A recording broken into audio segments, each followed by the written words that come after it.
அன்பிற்கினிய சமண சொந்தங்களை வணங்குகிறேன். ஏலாதியினுடைய 15 மற்றும் 16வது செய்யுளை காண்கிறோம். கண் போல்வார் காயாமை கற்றார் இனம் சேர்தல் பண்போல் கிளவியார் பற்றாமை பண்போலும் சொல்லார்க்கும் அருமறை சோராமை சிறிதெனினும் இல்லார்க்கு இடர் தீர்த்தல் நன்று. இது 15வது செய்யுள்.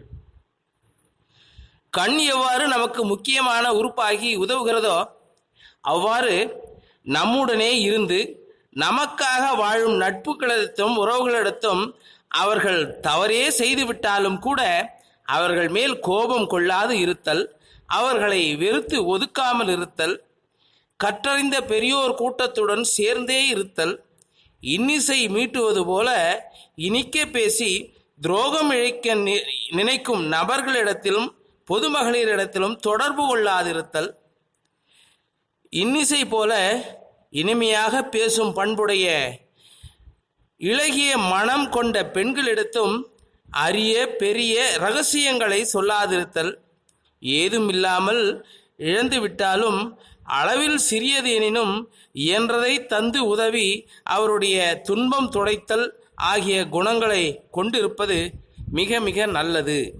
அடுத்ததாக 16வது செய்யுள். துறந்தார் கண் துண்ணி துறவார்க்கு இழுதல் இறந்தார்க்கு இனிய இசைத்தல் இறந்தார் மறுதலை சுற்றம் மதித்து ஓம்புவானேல் இருதல் இல்வாழ்வே இனிது. இந்த செய்யுளிலே துறவரத்தை விட இல்லறமே சிறந்தது, எப்படி இருந்தால் இந்த இல்லறம் சிறந்ததாக இருக்கும் என்று விளக்குகிறார். அனைத்தும் துறந்து துறவரம் பூண்டவர்களை சார்ந்து அவர்கள் கூறும் அறநெறிகளை கேட்டு தெரிந்து கொள்ளுதல், துறவரம் மேற்கொள்ளும் நிலைக்கு வந்தவர்களுக்கு அவர்கள் வேண்டுவனவற்றை கொடுத்து உதவுதல், இச்சைகளை விருப்பு வெறுப்புகளை கடந்து நிற்கும் பெரியோரிடத்திலே இன்மொழியோடு மரியாதையோடும் பழகுதல், துணை இழந்தவர் நம் கருத்திற்கு எதிர்கருத்து கூறுவோர் உறவினர் இவர்களையும் மதித்து காத்து வருதல், பற்றையும் விடுத்து துறவறு நெறி பூண்ட முக்தி நெறியாளர்கள் வாழ்வை விட மேற்சொன்ன பண்புகளோடு வாழ்கின்ற இல்லறத்தாரே மேன்மையானவர் என்று ஏலாதி கூறுகிறது. இனி அடுத்த பதிவிலே சந்திப்போம். அன்புடன் தேவ ஜெயசுந்தரன், கடலூர்.